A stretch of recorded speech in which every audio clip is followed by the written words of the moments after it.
today's video, I will be showing you how to make this quick and easy pork adobo.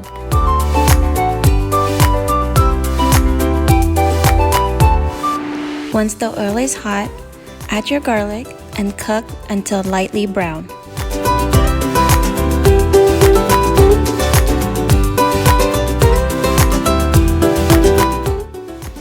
Add your onions and saute for 2 to 3 minutes.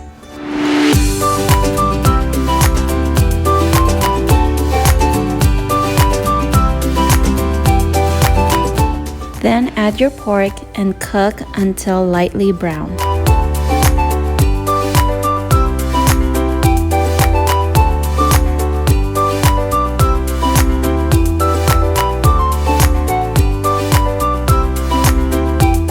Add your water, soy sauce, vinegar, sugar, and potatoes.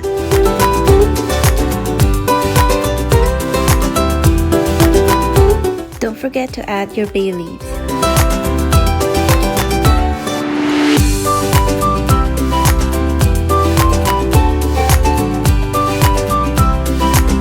Add salt and pepper.